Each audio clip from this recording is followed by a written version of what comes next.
Shalom, salam sejahtera saudara-saudara yang terkasih di dalam Kristus. Good afternoon, brothers and sisters in Christ. We are so happy to see all of you here.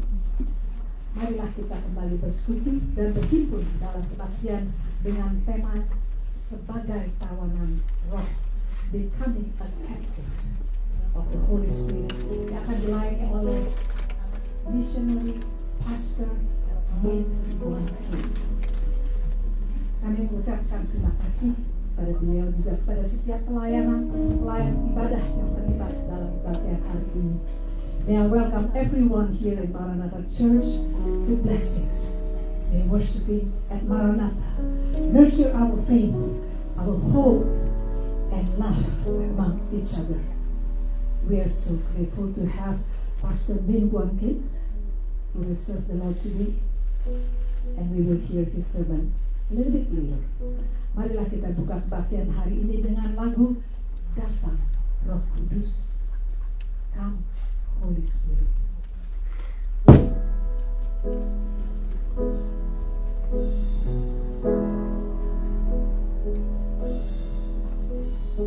Come Holy Spirit, fall on me now. I need your anointing, come in your power. I love you, Holy Spirit, here captivating my soul. Every day I want to love you more. I'm reaching for your heart.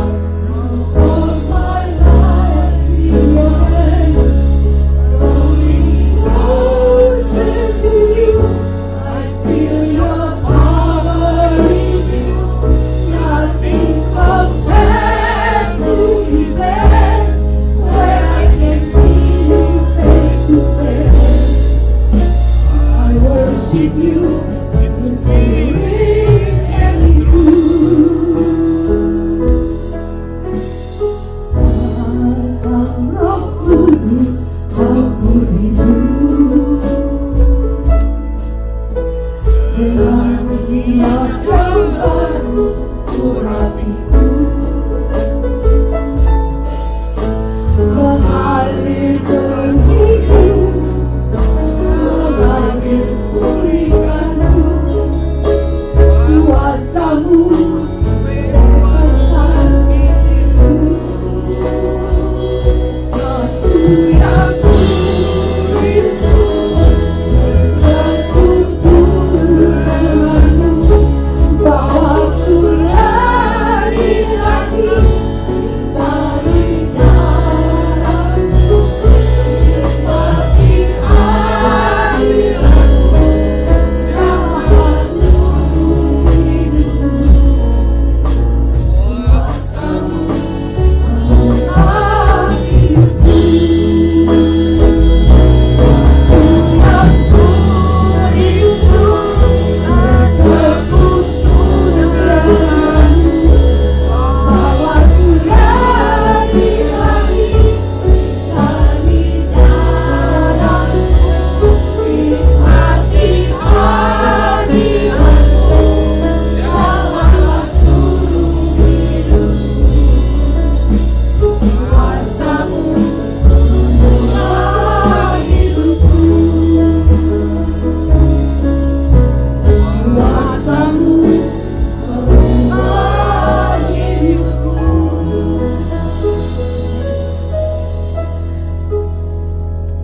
Selamat siang jemaat yang dikasih Tuhan. Kuasa Tuhan mengubah hidup kita. Kita boleh bersyukur hari ini Tuhan masih memberi kesempatan kita untuk datang berkumpul, dan kita akan berbakti, bersekutu bersama, memuliakan nama Tuhan, dan terlebih mendengar firman Tuhan yang akan dibawakan oleh Pastor Min. Mari kita berdoa. Tuhan Allah Bapa kami yang di dalam surga, rahmat-Mu tiap hari baru Tuhan. Engkau boleh memberkati kami hari lepas hari Tuhan. Dan pada saat hari ini Tuhan, kami semua berkumpul di sini untuk memuliakan dan terlebih mendengar firman-Mu. Kami hendak berbakti Tuhan. Tuhan kuasai ruangan ini sehingga kami semua boleh mendengar firman-Mu yang hidup Tuhan. Satu persatu biarlah semuanya kami yang ada di sini Engkau boleh urapi dengan Roh-Mu yang kudus. Ampuni segala kesalahan dan dosa kami sehingga kami boleh layak mengikuti ibadah kami. Tuhan berkati semuanya yang ada di dalam ruangan ini. Di dalam nama Tuhan Yesus kami berdoa. Amin. Amin.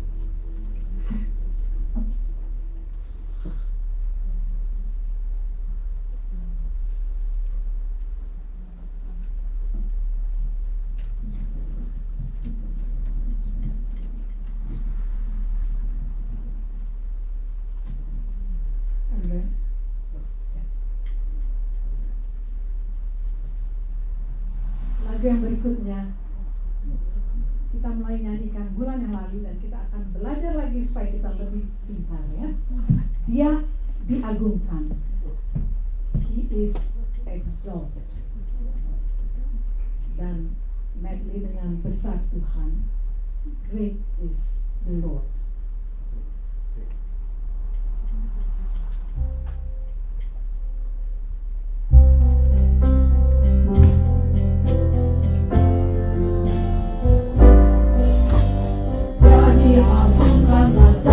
Agungkan tinggi, aku puji Dia, Dia diagungkan selamanya. Aku puji namanya.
sekali lagi ya, supaya kita makin pintar. Tapi sebelumnya, let's greet each other. Good morning, blessing to you. Let's welcome one another, and then we're going to sing this song again.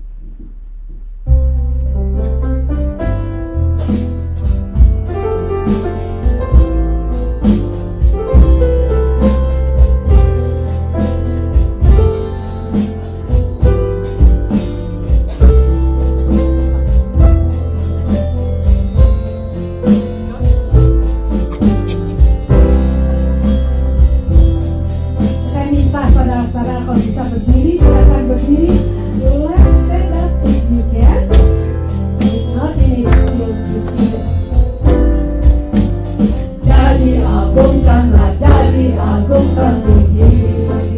Aku puji Dia, jadi agungkan selamanya. Aku puji namanya. Ia Tuhan, kebenarannya memerintah. Surga bumi bersukacita dalam namanya. Jadi agungkan, jadi agungkan tinggi. He is exalted, the King is exalted on high. I will praise Him. He is exalted forever, exalted, and I will praise His name. He is the Lord, forever His good shall reign.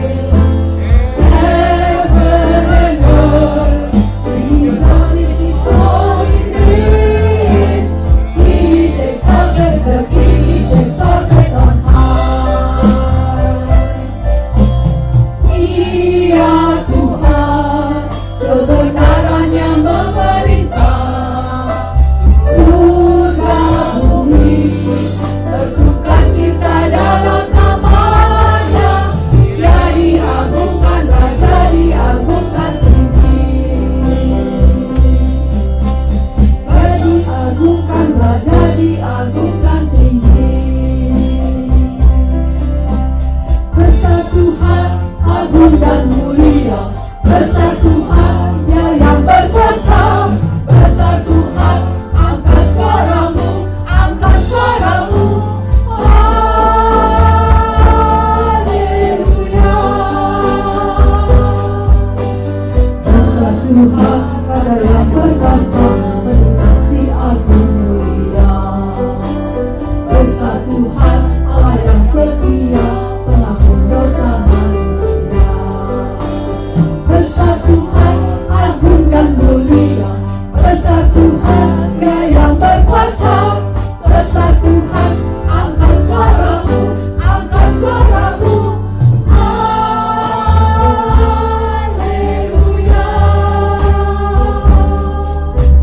Haleluya.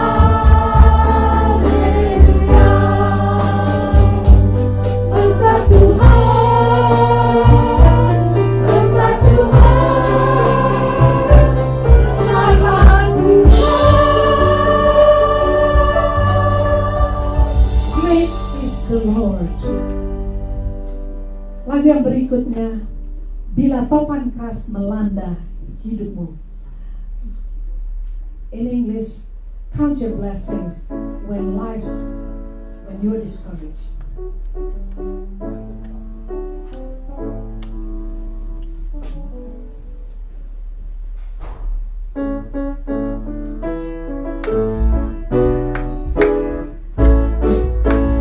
Bila topan keras melanda hidupmu, bila putus asa dan letih lesu, bergantungan satu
always be appreciated. Gratitude, count our blessings. Meskipun hidup kita penuh dengan badai, penuh dengan kacau balau, tapi kita selalu harus mengingat bahwa kita bersyukur. Kita bisa menghitung begitu banyak berkat yang kita sudah terima dari Tuhan. Marilah kita nyanyikan yang berikutnya. Adakah beban yang membuat kau berat?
Oleh pendeta Ning, marilah kita menyanyikan lagu yang terakhir, Allah Roh Kudus. Before we hear the sermon, let's sing this last song, Holy Spirit God.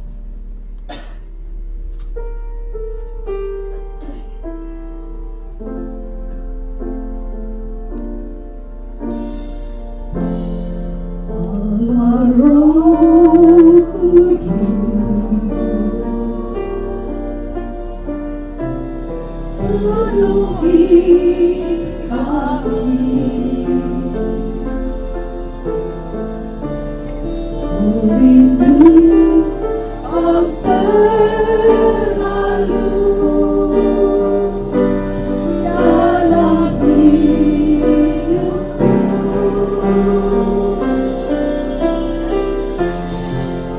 Allah Roh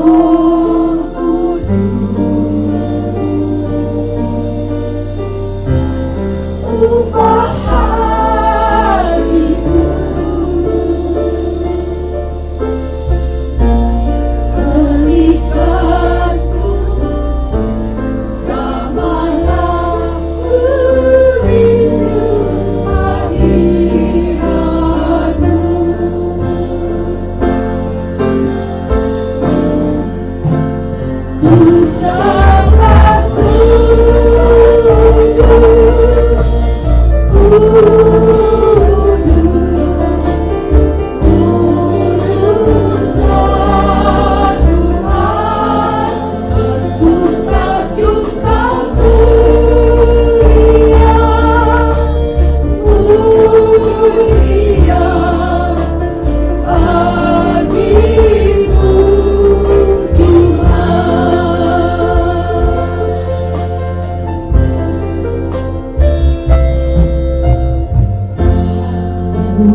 Terima kasih untuk hari ini. Bapak sudah panggil kami semua untuk mendengarkan firman Tuhan. Curahkan kasih karunia Tuhan Yesus ke atas kami, supaya kami boleh pastikan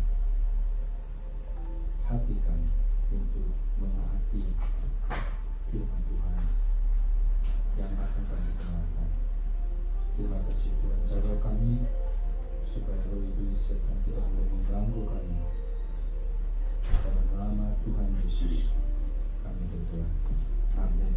Amin. Silakan duduk kembali.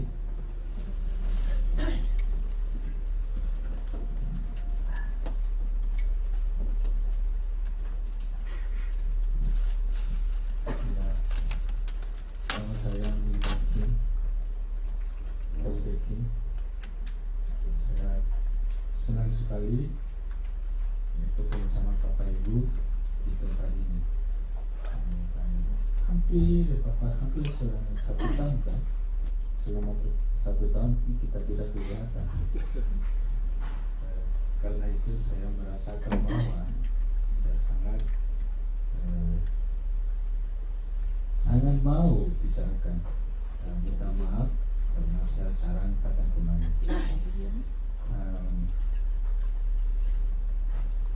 Hari ini sebelum kita membagikan firman Tuhan, saya mau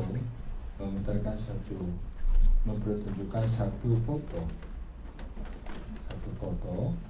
Foto itu tentang pelayanannya yang sudah saya lakukan di Indonesia.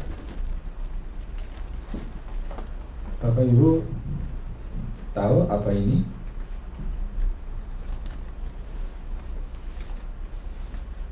Ini Medan. Ada yang asal dari Medan? Ada yang dari Medan? Saya selama 20 tahun saya melayani di Medan, Sumatera Utara. Ini tentang pelayanan yang dilakukan oleh tim misi dari Korea yang melayani di Medan. Ini adalah foto yang diambil ketika tim misi dari Korea datang ke Medan, Indonesia beberapa tahun yang lalu. Di antara mereka ada yang sedang mengalami kesulitan karena usaha. Salah satu orang ini yang gimana? Yang inilah pengusaha, tapi dia mengalami kesulitan karena usahanya bankrupt. Ada juga yang sudah lama menikah tetapi belum memiliki anaknya.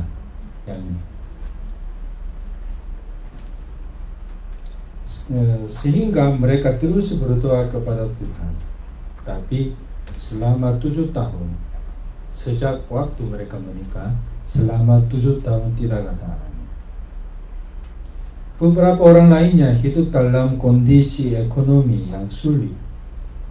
Yang ini, kondisi ekonomi dia paling sulit sekali. Dan juga ada masih belajar, yang belajar ini. Tapi walaupun sudah selesai PhD di Korea Selatan, tapi dia masa depannya tidak jelas.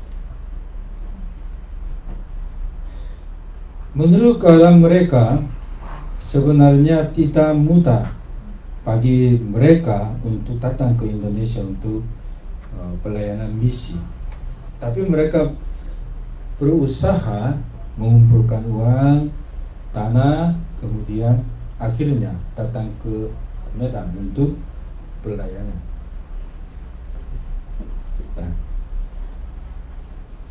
Ketika mereka memulai kegiatannya misi pada suatu hari dalam pelayanan misi, berdoa bersama sebelum berangkat untuk misi. berdoa bersama di halaman gereja. Pada waktu itu tiba-tiba terjadi suatu hal yang luar biasa. Apa yang luar biasa? Yang putih ini, lihat, ya kan? Dari atas ke sini, yang putih. Saat itu di sekitar tempat itu tidak ada bangunan besar yang bisa memantulkan cahaya seperti itu. Bahkan ketika foto diambil dari sudut lain, hasilnya tetap sama. Itulah apa maksudnya itu? Itulah karena itu kami percaya bahwa hal tersebut adalah tanda bahwa Tuhan sedang menyertai tim misi ini dan ingin menunjukkan kehadirannya yang cahaya yang itu yang putih. Tidak lama setelah peristiwa itu, tim misi kembali ke Korea. Setelah mereka pulang, banyak di antara mereka mulai melihat perubahannya yang besar dalam hidup mereka. Apa ya? Masalah-masalah yang dulu mereka hadapi mulai terselesaikan dan Tuhan membuka jalan baru bagi mereka. Yang ini yang belum selama 7 tahun menikah, yang ini belum punya anak, tapi setelah ini mereka punya anak. Yang ini menghadapi masalah ekonomi. Setelah pelayanan misi ini, yang ini sudah baik ekonominya, kondisi ekonominya, ya kan. Kemudian yang ini yang sudah dapat PhD di sebelahnya saya. Ini setelah pelayanan misi dia sudah dapat rencana yang bagus di England. Ini orang Filipina, tapi dia dapat pekerjaan di England. Kemudian beberapa tahun di situ dia balik ke Filipina dan juga dia melayani sebagai ketua seminari. Kemudian ada orang yang pengusaha yang sudah bankrupt, sudah pulih, tidak ada masalah lagi. Apa maksudnya yang ini? Ketika seseorang mengabdikan dirinya kepada Tuhan, meskipun dalam keadaan sulit, Tuhan akan bekerja dengan cara yang tidak pernah kita bayangkan sebelum. Kalau kita menaati Tuhan, Tuhan pasti melakukan sesuatu yang baik bagi anak-anaknya yang seperti ini, walaupun kita mengalami kesulitan yang besar. Sama sekali, Bapak Ibu Saudara pun sama sekali.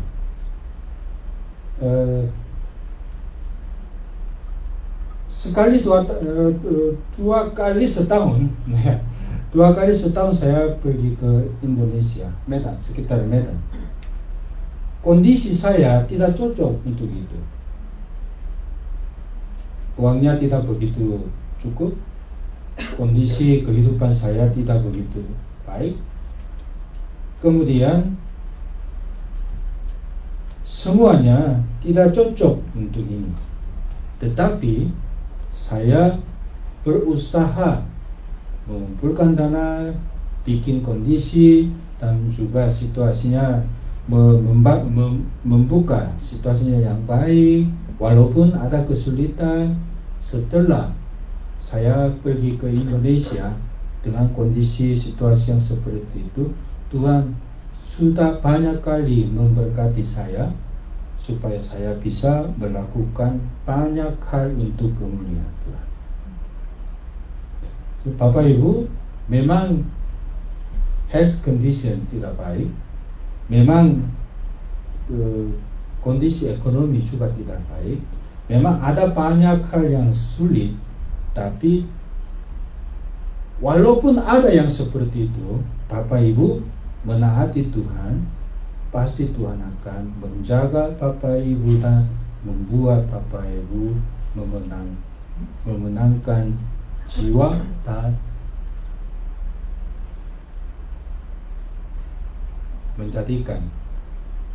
Tuhan menjadikan kita menjadi sebagai anaknya Tuhan di dunia ini. Nah, inilah hasil pelayanan. Ya, mari kita baca firman Tuhan. Kisah Para Rasul pasal 20 ayat 17 sampai dengan ayat 24. Kita membacakan firman Tuhan ini secara bergantian. Ayat 17 saya akan bacakan ayat 17, ayat 18 Bapak Ibu Saudara bacakan, kemudian ayat 24 kita bacakan bersama-sama. Ya. Sudah siap?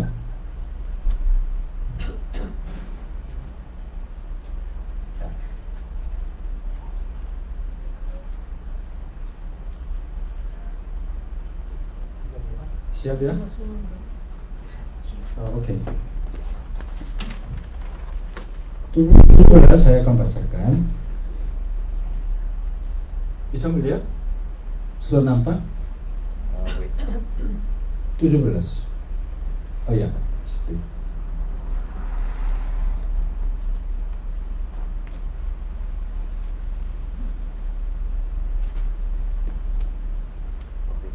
Iya.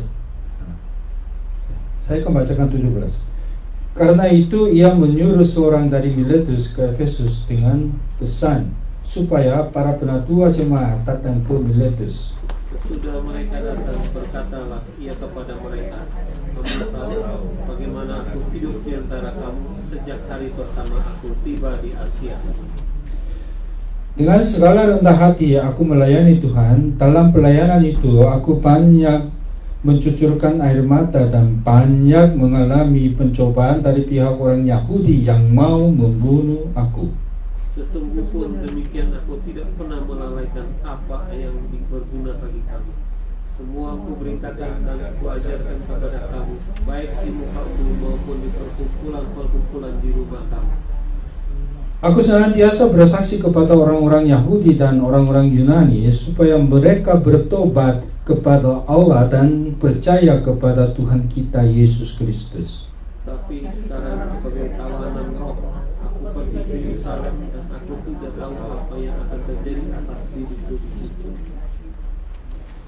Selain daripada yang dinyatakan Roh Kudus dari kota ke kota kepadaku, bahwa penjara dan sengsara menunggu aku. Sama-sama bacakan. Tetapi aku tidak menghiraukan nyawaku sedikit pun. Asal saja aku dapat mencapai garis akhir dan menyelesaikan pelayanan yang ditugaskan oleh Tuhan Yesus kepadaku untuk memberi kesaksian tentang Injil kasih karunia Allah. Amin. Firman Tuhan hari ini menceritakan tentang perjalanan misi yang terjadi ketika Rasul Paulus sedang melakukan perjalanan misi yang ketiga. Berapa kali Rasul Paulus melakukan perjalanan misi di dalam Kisah Para Rasul? 3? 4? Pikir 3, angkat tangan. Pikir 4? 4, angkat tangan. Berapa kali? 4 kali. Yang terakhir, perjalanan misi yang terakhir dari Yerusalem ke Roma. Inilah yang ketiga. Kegiatan ini terjadi di dalam perjalanan misi yang ketiga. Pada waktu itu Paulus sedang dalam perjalanan menuju ke Yerusalem sebagai tujuan yang terakhir dalam perjalanan misi yang ketiga. Sekarang Rasul Paulus dan tim menuju ke mana? Yerusalem.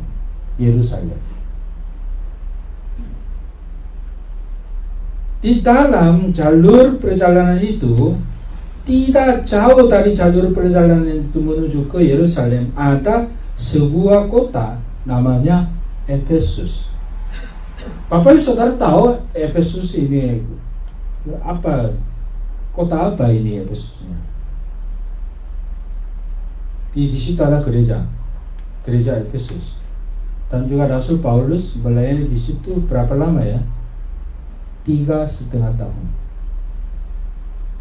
Daripada kota-kota lain yang dilayani oleh Rasul Paulus, kota Efesus, Rasul Paulus melayani di kota Efesus paling lama daripada kota-kota lain, 3,5 tahun.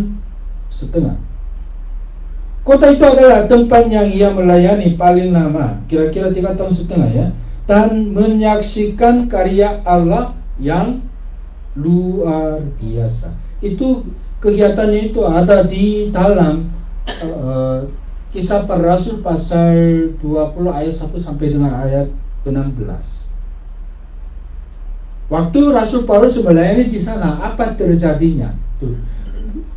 Ayat-ayat itu menggambarkan hal itu, apa terjadinya. Karena itu Efesus adalah kota yang sangat khusus yang ada di dalam hati Paulus.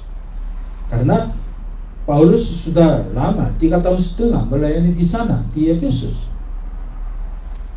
Di situ ada banyak orang yang dikasih oleh Rasul Paulus juga.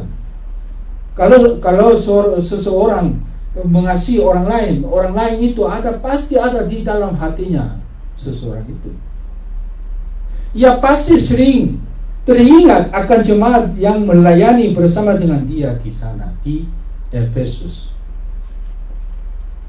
Namun walaupun gereja Efesus terletak tidak jauh dari perjalanan Paulus menuju ke Yerusalem, kalau orang-orang biasa pasti tengok mereka, karena ini jalur perjalanannya. Tapi Efesus di sini, kalau begitu di dalam perjalanan itu pasti tengok sebentar dulu kemudian lanjut perjalanannya. Kita bisa bayangkan hal itu, tapi Rasul Paulus tidak begitu. Walaupun Efesus ini dekat daripada jalur perjalanan misi, tapi dia tidak tengok Efesus untuk melihat, bertemu bersama-sama dengan orang Efesus, teman-temannya. Kenapa? Ya kalau kita orang biasa, Rasul Paulus orang biasa pasti menengok dia, gereja Efesus, tapi Rasul Paulus tidak. Kenapa? Kita tidak bisa mengerti kenapa Rasul Paulus tidak menengok gereja Efesus. Seperti yang dikatakan dalam ayat 16, Paulus memiliki kerinduannya yang besar untuk tiba di Yerusalem sebelum hari Pentakosta tiba.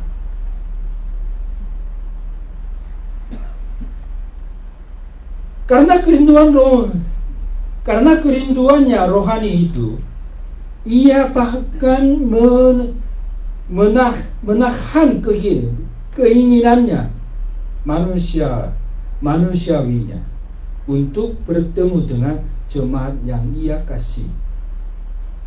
Ada beban di dalam hati Rasul Paulus. Itu beban itu apa? Tiba di Yerusalem sebelum hari Pentakosta datang. Itulah beban, bukan beban sendiri, beban dari Roh Kudus. Jadi dia berusaha, ayo, pergi ke Yerusalem sebelum hari Pentakosta datang. Itulah beban yang besar di dalam hati Rasul Paulus.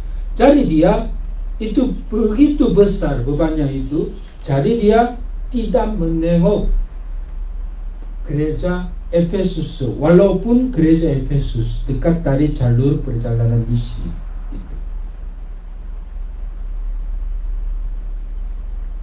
Sebagai orang biasa pasti menengoknya. Tapi orang yang ditugaskan oleh Tuhan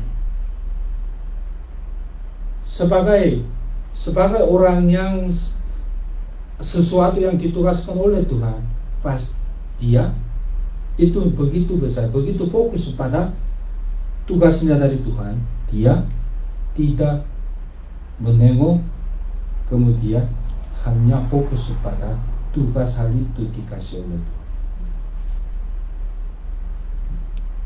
Ia pasti sering teringat. Tapi walaupun gereja Efesus terletak tidak jauh dari perjalanan Paulus menuju ke Yerusalem, Paulus tidak berhenti di Efesus tetapi terus melanjutkan perjalanannya itu.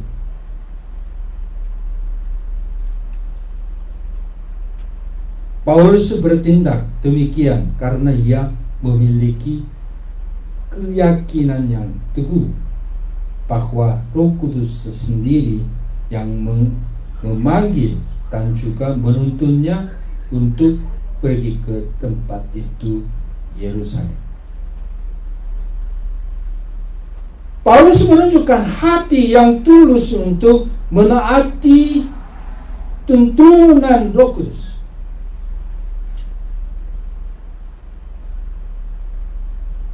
Ayat-ayat Kisah Para Rasul pasal 20 ayat 17 sampai dengan 24. Dalam hal itu Rasul Paulus memperlihatkan hati yang punya dia di hadapan Tuhan.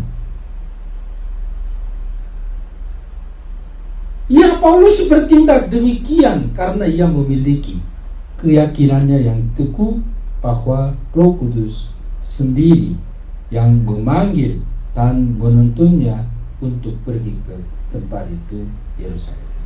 Paulus menunjukkan hati yang tulus untuk menaati tuntunan Roh Kudus, tetapi panggilan Roh Kudus itu bukan hanya untuk Paulus. Setiap waktu kita membacakan firman Tuhan, kita pasti, ini Rasul Paulus lah. Kamilah tidak ada hubungan daripada kisahnya yang ini terjadi di dalam ayat-ayat ini. Tuhan panggil Rasul Paulus untuk ini, tetapi Tuhan belum tahu, belum yakin. Tuhan panggil juga kami semua, kita semuanya untuk ini atau tidak. Kita tidak yakin. Tetapi kita harus yakin. Kita harus merasakan bahwa Tuhan pasti panggil kita semuanya sama seperti Rasul Paulus. Panggilan itu, panggilan Tuhan Yesus bagi Rasul Paulus itu juga diberikan kepada kita semuanya. Saudara-saudara, Bapak Ibu Saudara yang dikasih oleh Tuhan, apa panggilannya itu bagi hidup kita? Tuhan panggil Rasul Paulus pergi ke Yerusalem. Walaupun di situ apa terjadi, walaupun Rasul Paulus tidak tahu apa terjadi di situ, tapi Rasul Paulus menaati Tuhan karena Tuhan memanggil dia. Tuhan mau panggil dia, pakai dia di Yerusalem. Rasul Paulus tidak tahu, tetapi dia hanya menaati Tuhan saja karena Tuhan memanggil dia. Kita pun sama, strukturnya sama sekali. Tuhan panggil kita juga. Walaupun kita tidak tahu, sama seperti Rasul Paulus. Kita mau hidup di sini, kita mau melakukan hal ini dalam sehari-hari. Karena itu kita tidak tahu apa alasannya dan juga apakah tugasnya yang dikasih oleh Tuhan. Walaupun kita tidak tahu hal-hal itu, tetapi yang betul adalah Tuhan sudah panggil kita untuk kemuliaan Tuhan.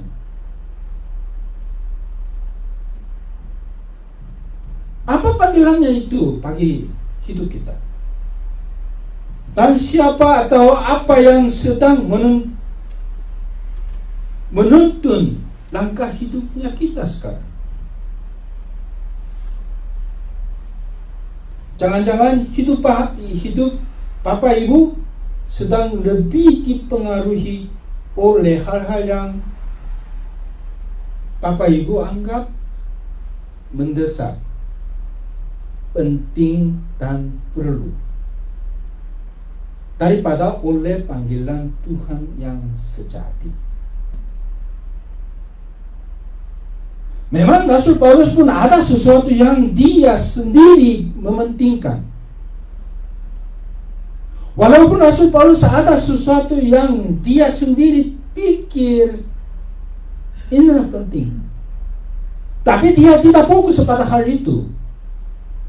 Dia hanya, walaupun ada sesuatu segi manusia, dia pikir ada sesuatu yang dia perlu dan juga dia pikir penting, tetapi dia tidak berpusat pada hal itu, hanya berpusat pada hal-hal yang dikasih oleh Tuhan, dipanggil Tuhan, hanya fokus pada hal itu. Ada orang yang membiarkan uang menentukan arah hidupnya. Ada pula yang memberikan pendidikan atau kemampuan mengarahkan hidupnya itu. Kita gimana? Tuhan, aku perlu uang, aku perlu ini. Kalau Tuhan kasih uang yang sebesar itu, pasti aku akan melayani Tuhan lebih baik daripada sebelumnya. Itu maksudnya kehidupan dia diarahkan dengan uang. Oh Tuhan, kasih kesempatannya kepada aku. Aku mau belajar lebih banyak daripada sebelumnya. Kalau aku dapat PhD, aku dapat ini, gelar ini, pasti aku akan lebih banyak melayani Tuhan dan juga melakukan tugas-tugas yang dikasih oleh Tuhan. Sekarang pendidikanku tidak begitu tinggi, jadi aku enggak bisa melayani Tuhan, enggak bisa melayani gereja. Itu maksudnya kehidupan dia diarahkan oleh pendidikan dan kemampuan.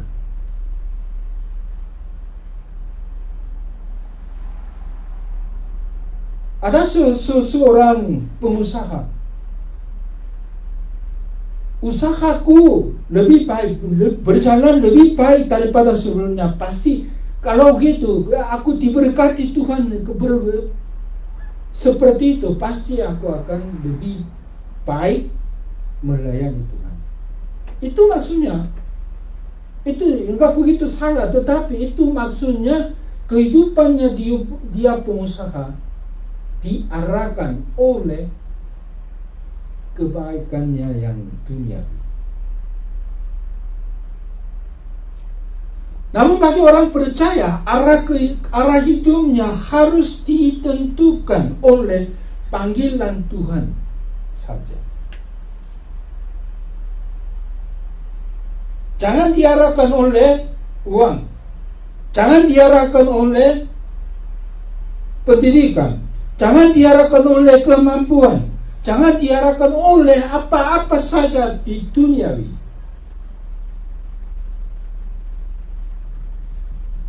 Saya sendiri datang kemari Amerika Serikat tahun 98. Tahun 98 apa terjadi di Asia, termasuk Indonesia. Tahun 98 kerusuhan terjadi di Indonesia. Krisis ekonomi terjadi di Indonesia. Di Korea juga krisis ekonomi terjadi pada tahun 98, akhir 97 sampai dengan 98. $1 sebelumnya itu $1 600 won. Setelah krisis ekonomi terjadi, $1 1.700 won, lebih dari 2 kali lipat. Dengan demikian, banyak orang susah datang ke Amerika untuk berbisnis, untuk belajar gitu. Tapi pada waktu itu saya pindah kemari untuk pelajaran saya di Lynchburg, Virginia.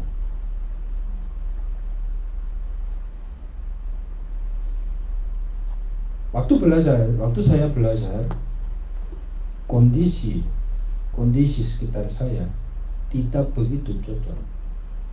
Dulu waktu saya datang kemari, saya bawa $400.000. Ya, besar sekali kan? Dolar. $400.000. Sesuai dengan hukum, sesuai dengan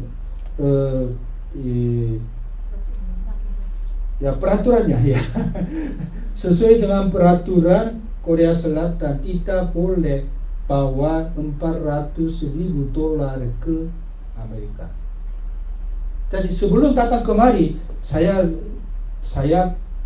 kirim uang sedikit demi sedikit ke Amerika, ke seorang yang saya berhubungan dengan baik, sudah ada di sini. Saya kirim uang $400.000 sedikit demi sedikit selama 1 tahun, kirim uang kepada dia.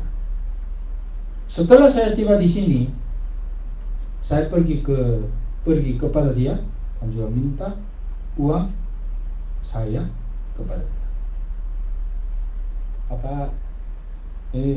Tolong balikan uang saya yang sudah Bapak terima. Dia kata, di mana uangmu? $400.000 hilang semua. Dia sudah dimakan. Saya enggak ada uang, $1 pun enggak ada. Waktu itu saya anak-anak saya datang kemari dengan saya. Salah satu kemauan anak saya pada waktu itu, Pak, mau makan apa? Makan Metano Big Mac 99 sen. Waktu itu harga Big Mac, satu Big Mac, bukan combo, cuman Big Mac, satu Big Mac ini 99 sen. Pak, mau makan itu? Saya bilang, itu maaf, saya enggak ada uangnya yang cukup. Enggak ada uang. Tapi seharusnya saya belajar sesuai dengan peraturannya Amerika Serikat. Kalau datang kemari sebagai student, harus belajar, harus registrasi sendiri sebagai student di sekolah. Tapi saya nggak ada uang tuition, nggak ada.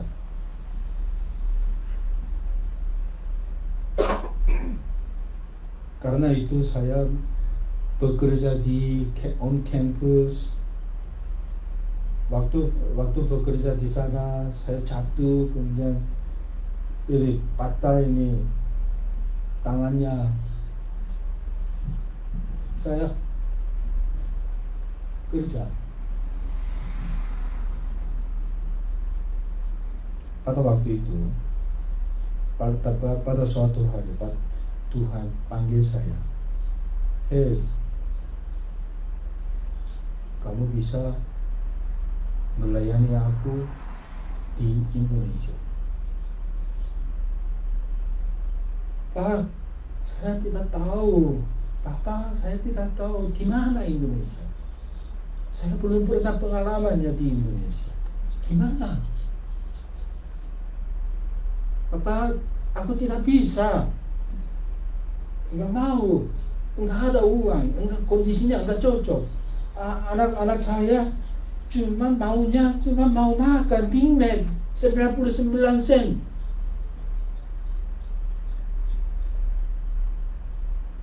Dengan demikian saya, Pak, Papa enggak mau, minta maaf dalam doa. Saya bilang begitu kepada Tuhan. Tapi menurut saya, menurut pikiran saya, tidak bisa, karena uangnya enggak ada, kondisi enggak cocok, harus belajar. Mana bisa pergi ke Indonesia sebagai misionari? Enggak bisa. Tapi istri saya, anak saya, pada suatu malam dia bilang, Pak, kalau Tuhan panggil kita harus mentaati.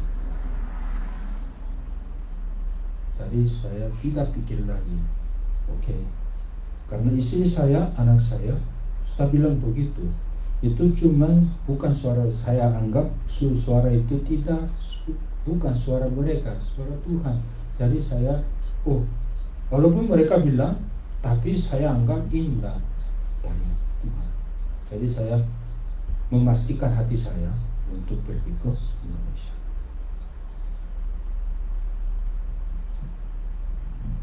Sekali lagi saya bilang, uangnya enggak ada, kondisinya enggak cocok. Sesuai dengan peraturan Amerika Serikat, seharusnya belajar. Kalau tidak selesai pelajaran ini, nanti tidak bisa masuk kembali Amerika Serikat. Kondisi apa yang cocok untuk itu?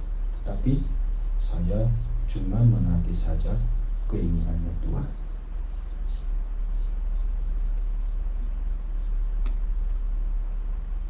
Menurunkan semuanya, hanya menaati kemauan Tuhan saja.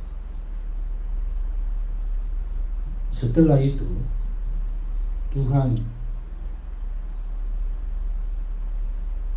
bikin baru yang situasi yang luar biasa pada saya. Sekarang saya sudah lama di Amerika Serikat, jadi saya makin lama makin lupa bahasa Indonesia.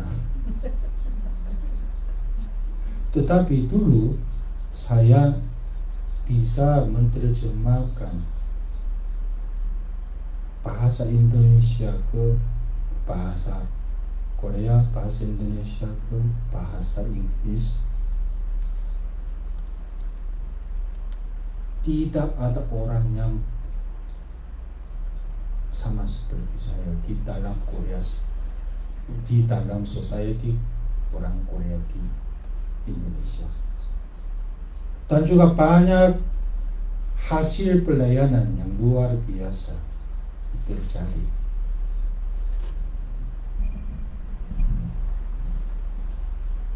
Ketaatan kepada panggilan Tuhan,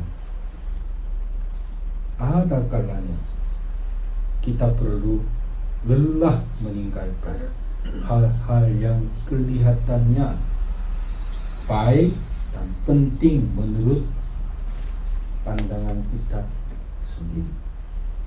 Saya begitu. Tetapi apapun situasi kita, dimanapun kita berada, kapanpun waktunya, dan juga apapun yang kita lakukan, meskipun tampak seperti sebuah kerugian atau seolah-olah tidak ada manfaatnya, jika itu adalah panggilan Tuhan, maka kita harus tetap kepadanya, taat kepadanya. Tuhan pasti jaga kita semua. Paulus dan rombongannya akhirnya tiba di Miletus dalam perjalanan menuju ke Yerusalem, yang memanggil para penatua jemaat Efesus untuk datang menemuinya. Awal-awal Rasul Paulus selalu terpusat pada pergi ke Yerusalem. Jadi dia melewati Efesus, tidak menengok mereka. Tapi setelah tiba di Miletus, dalam hati Rasul Paulus, wah, inilah tidak bagus. Saya walaupun sebentar saja, aku mau bertemu dengan mereka. Tidak ada waktunya pergi ke Efesus, tapi dia seseorang dia apa itu ya? Dia send seseorang ke utus seseorang ke Efesus untuk panggil penatua-penatua. Setelah itu penatua-penatua datang, sebentar saja bergaul sama mereka, ya kan?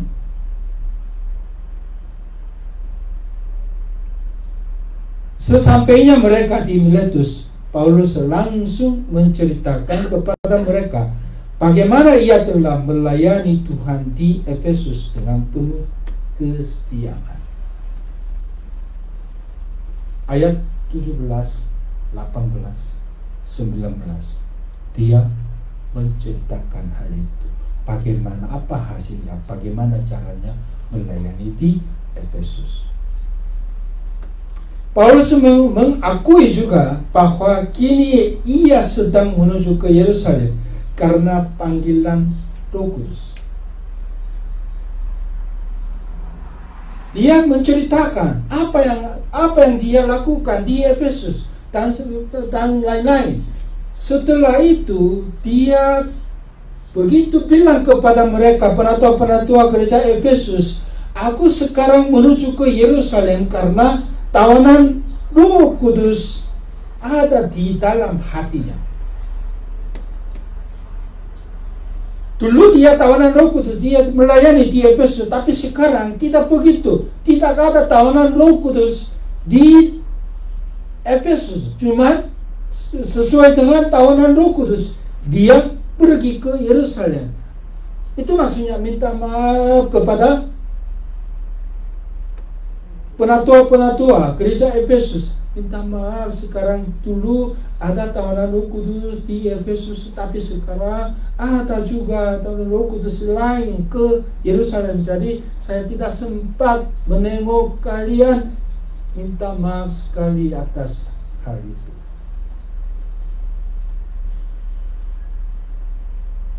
Ia meninggalkan segala sesuatu di belakangnya demi menaati panggilan itu.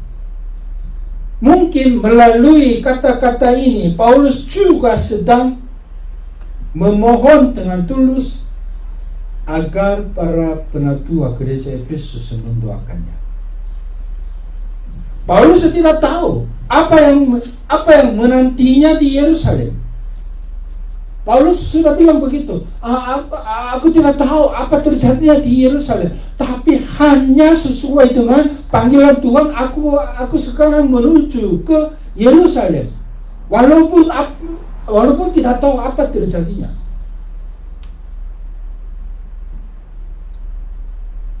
Namun ia telah mengambil keputusan di hatinya untuk tetap taat kepada panggilan Tuhan. Kisah para Rasul pasal 20 ayat 20 kita sama-sama bacakan. Ayat 22. Ya, kita sama-sama bacakan.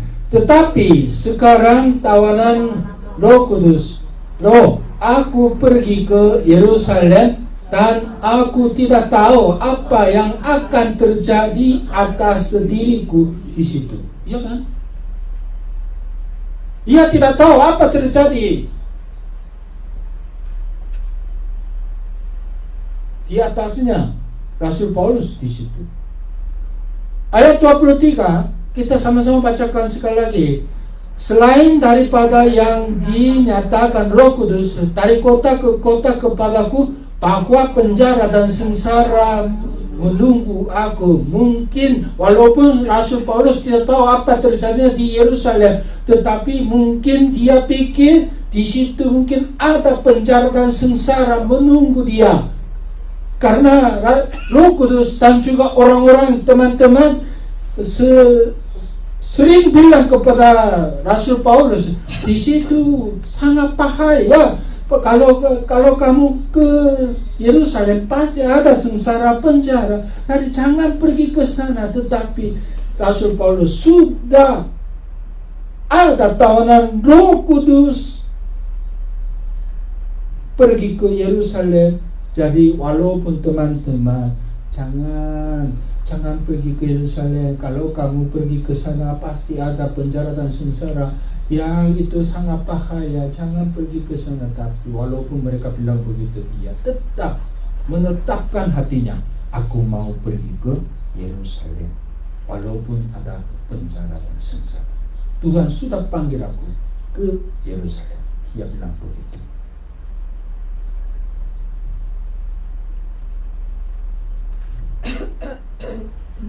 Paulus tidak mengetahuinya masa depan, tetapi ia menaati panggilan Roh Kudus dengan iman.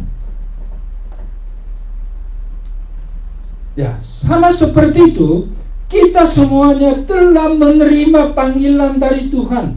Maka seperti Rasul Paulus, marilah kita berusaha untuk tetap taat kepada panggilan itu apapun situasi dan kondisi kita. Meskipun kadang kita menghadapi hal-hal yang tidak terduga atau keadaan yang tampak mustahil untuk diatasi, kita tetap harus taat. Sebab kita adalah orang-orang yang telah dipanggil oleh Tuhan sendiri. Tuhan memanggil kita dengan sebuah tujuan yang jelas, dan Dialah yang akan menolong kita untuk menggenapi tujuan itu dalam hidup kita. Kita membuka firman Tuhan 1 Petrus pasal 2 ayat 9. 1 Petrus pasal 2 ayat 9.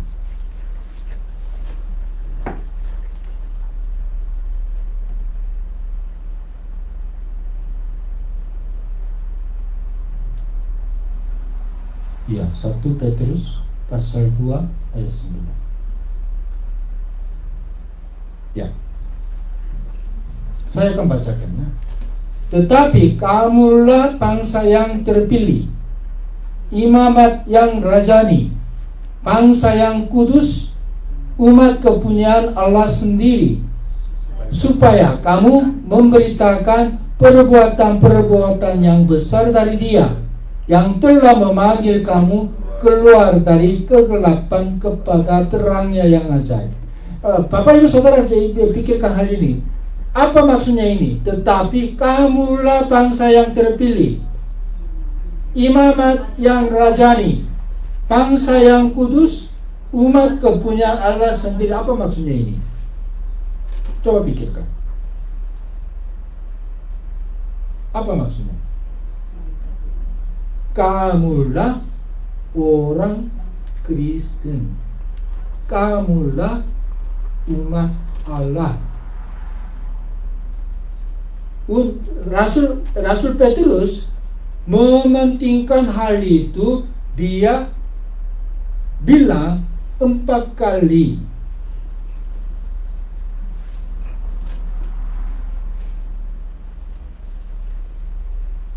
Iya. Tetapi kamulah bangsa yang terpilih. Untuk menggambarkan satu hal, kamulah orang Kristen. Untuk menggambarkan hal itu, dia 4 kali bilang begitu. Kamulah bangsa yang terpilih, imamat yang rajani, bangsa yang kudus, ada umat kepunyaan Allah sendiri. Tuhan sudah membuat kalian menjadi orang Kristen seperti ini. Kemudian Rasul Petrus menyatakan ada alasannya Tuhan melakukan begitu. Ada alasannya supaya kamu memberitakan perbuatan-perbuatan yang besar dari Dia. Untuk memberitakan perbuatan-perbuatan yang besar dari Tuhan. Untuk itu Tuhan membuat kalian menjadi orang Kristen yang seperti itu. Artinya itu. Yang telah memanggil kamu keluar dari kegelapan kepada terangnya yang ajaib. Memang kita semuanya sebelum percaya kepada Tuhan, kita pasti ada kategori kegelapan. Kayak kehidupannya, pola kehidupannya sudah ada di dalam kategori kegelapan sebelum kita percaya kepada Tuhan, ya kan? Tetapi kondisi kita sama seperti itu. Tetapi Tuhan panggil kita dari kegelapan yang seperti itu, panggil kita ke mana? Kepada terangnya yang ajaib. Untuk itu Tuhan terangkan, untuk itu kita semua, waktu kita jadi orang Kristen, kita semua mengalami perbuatan-perbuatan besar. Itu maksudnya, oleh perbuatan-perbuatan besar kita dipanggil Tuhan dari kegelapan kepada terangnya yang ajaib. Ya, untuk itu Tuhan katakan, panggil kamu kalian, kita untuk membuat kalian menjadi orang yang memberitakan perbuatan yang sudah kamu alami waktu jadi orang Kristen. Kita semua pada dasarnya adalah orang-orang yang telah dipanggil oleh Tuhan keluar dari kegelapan untuk hidup di dalam terangnya. Itu panggilan kita, panggilan Tuhan bagi kita. Kalau begitu, dimanapun, kemanapun, kapanpun, kita harus hidup, kita harus menaati panggilan ini di hadapan Tuhan. Kemanapun kita memberitakan perbuatan-perbuatan besar, kapanpun kita memberitakan perbuatan-perbuatan besar, pergi kemanapun kita memberitakan perbuatan-perbuatan besar, kondisi apapun kita fokus memberitakan perbuatan-perbuatan besar yang kita sudah alami waktu kita jadi orang Kristen.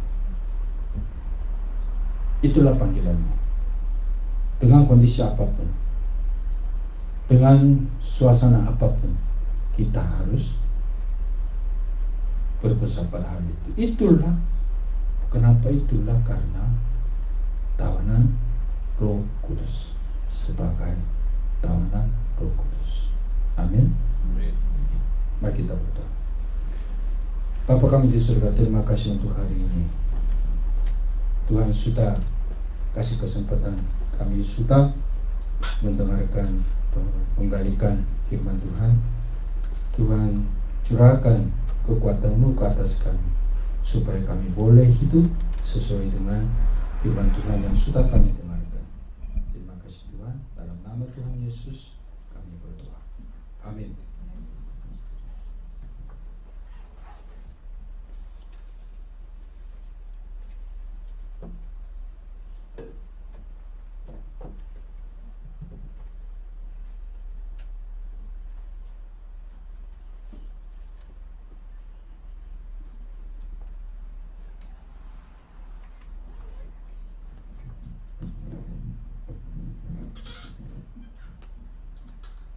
Berbahagia mereka yang mendengarkan, menyimpan firman Tuhan dalam hati dan juga melakukannya dalam kehidupannya setiap hari. Blessed are those who listen, not just to hear the words of God and to keep it inside, more importantly to practice in our daily life. Saya undang jemaat untuk berdiri. Marilah kita bersama dengan umat Allah di masa lalu, masa kini, dan masa depan, mengingat janji baptisan kita dengan mengikrarkan pengakuan iman rasuli. Let's affirm the Apostles' Creed as a statement of our faith.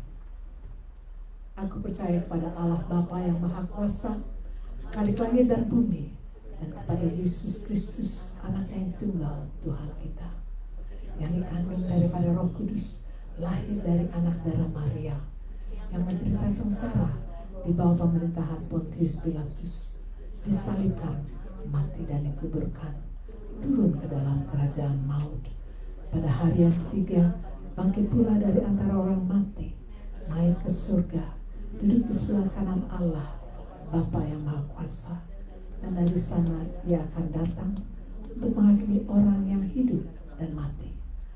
Aku percaya kepada Roh Kudus, gereja yang kudus dan am, persekutuan orang kudus, pengampunan dosa, kebangkitan orang mati, dan hidup yang kekal. Amin. Silakan duduk, please be seated. Selanjutnya saya minta George untuk memimpin doa syafaat.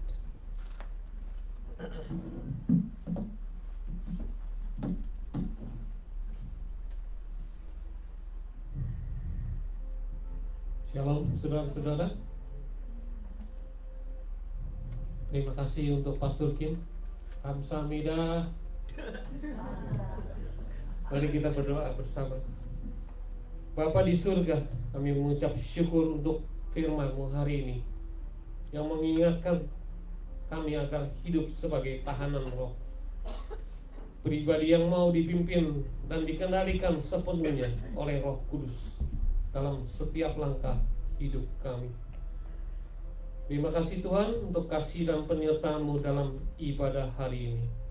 Kami juga mau berdoa untuk secara khusus bagi saudara-saudara kami yang sakit. Kami mau berdoa untuk Kohandi, kiranya Tuhan menolong dan menyediakan ginjal yang dibutuhkan pada waktunya yang terbaik.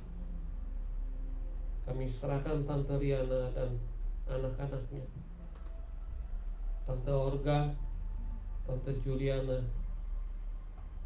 Tante Lan, Pak Sugianto, Cinita, Cioni, Tim, dan Irene, dan diri saya sendiri. Kiranya Tuhan memulihkan kesehatan kami, memberi kekuatan baru setiap hari, dan melingkupi kami dengan damai sejahtera dari-Mu. Kami juga mau berdoa untuk Foni dan teman-teman yang sebentar lagi akan melakukan perjalanan ke Meksiko, New Mexico. Tuhan sertai mereka, dan dari awal hingga akhir perjalanan, lindungi setiap rute, berikan sukacita, persatuan dan pengalaman rohani yang memperdalam iman mereka. Tuhan, biarlah semua yang kami lakukan, kami pikirkan dan kami rencanakan senantiasa berada di bawah pimpinan Roh Kudus. Kami serahkan semua dalam tangan-Mu. Dalam nama Tuhan Yesus Kristus kami berdoa dan mengucap syukur. Amin.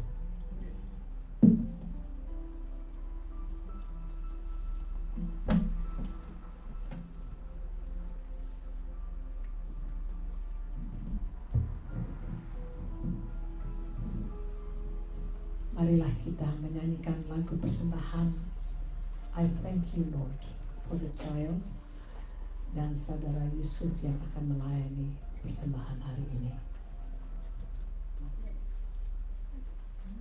F.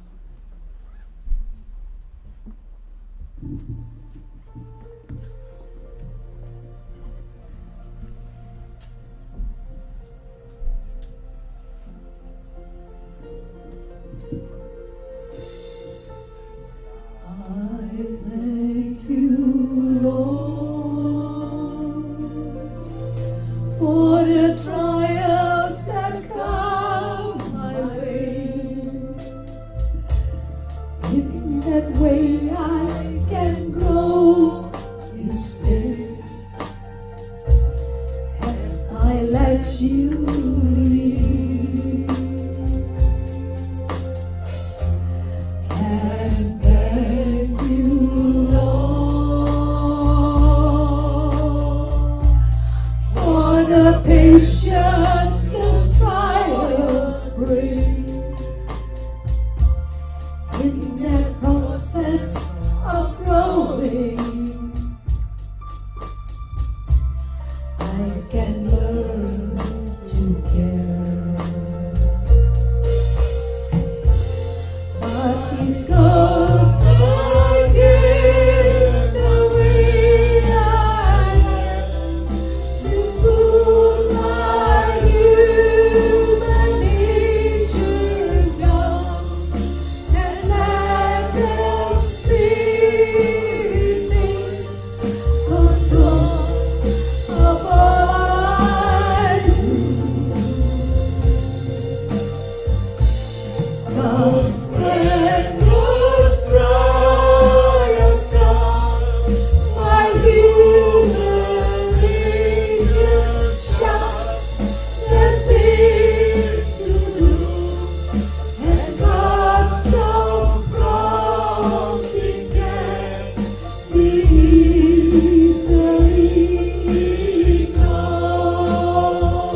is easier to bear.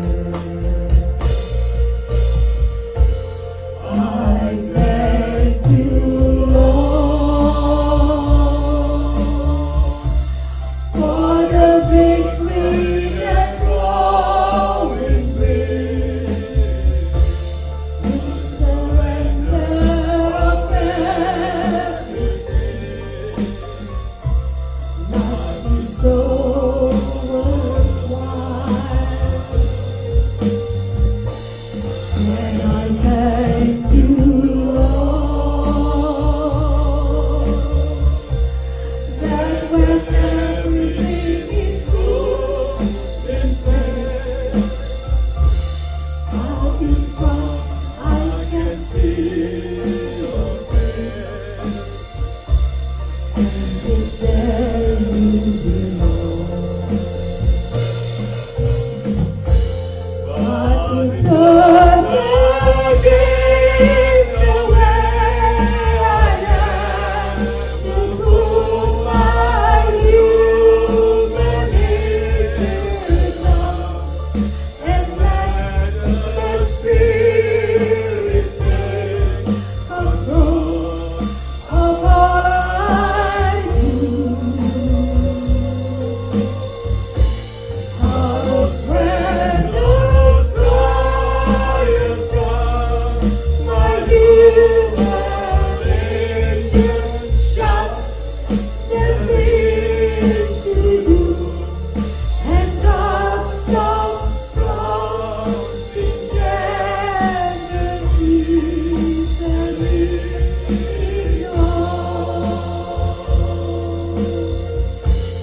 and let me hear you and respond to you, oh Lord.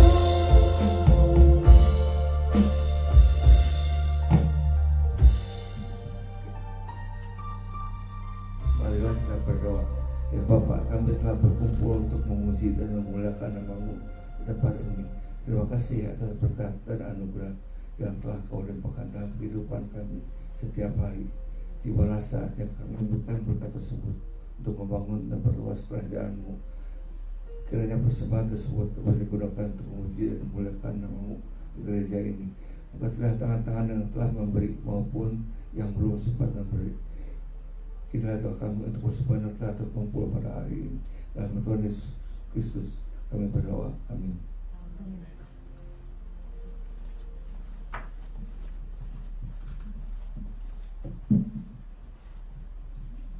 Shalom, salam damai semuanya. Kita ada beberapa teman baru. Boleh kenal? Angela dan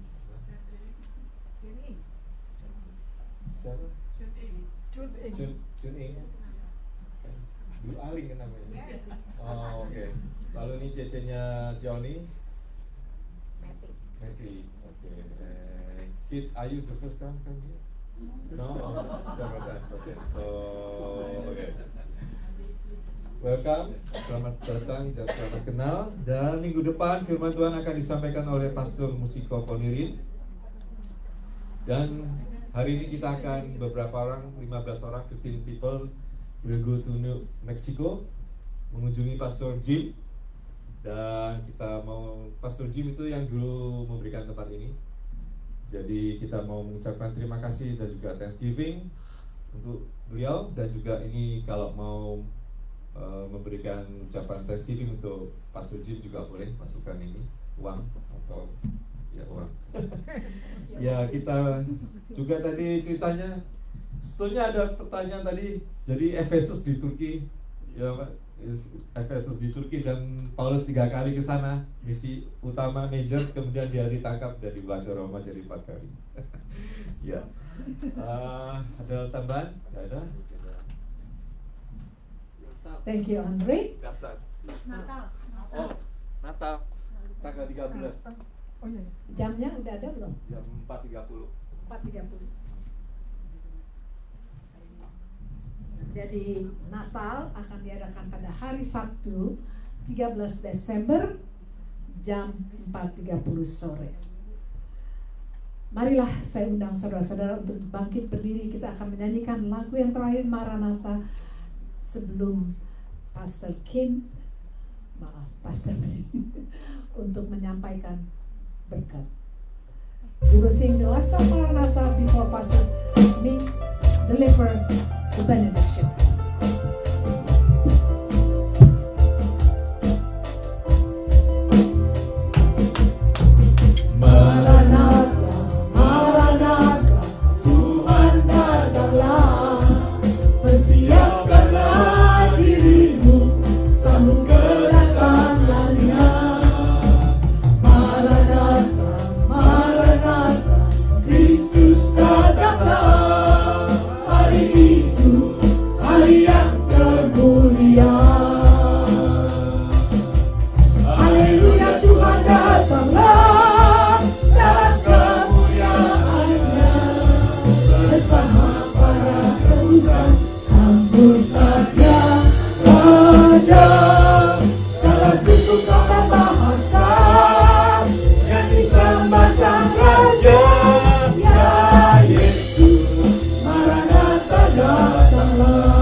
Berkatilah gereja Maranatha ini, Tuhan, supaya gereja ini akan menjadi saluran berkat, saluran kasih Tuhan bagi segala suku bangsa kemanapun para jemaat berada.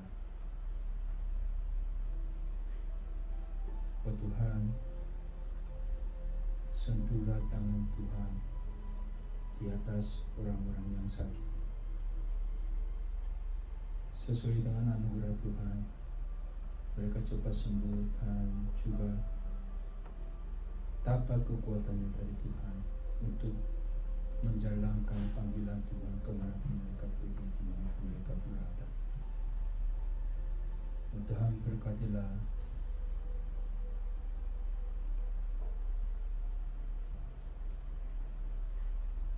pekerjaan seluruh jemaat gereja Maranatha. Berkatilah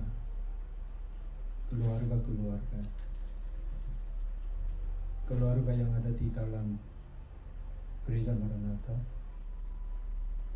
juga akan menjadi saluran berkat, saluran kasih karunia Tuhan Yesus dimanapun mereka berada. Oh Tuhan, tadi sekarang sampai selama-lamanya Tuhan menyertai mereka semua, menyertai gereja ini, supaya gereja ini selalu berpusat pada panggilan Tuhan sampai waktu Tuhan Yesus datang kembali. Kasih karunia Tuhan Yesus Kristus, kasih Allah, persekutuan Roh Kudus ada di atas setiap jemaat di tempat ini dari sekarang sampai selama-lamanya. Mari kita sama-sama berkata amin.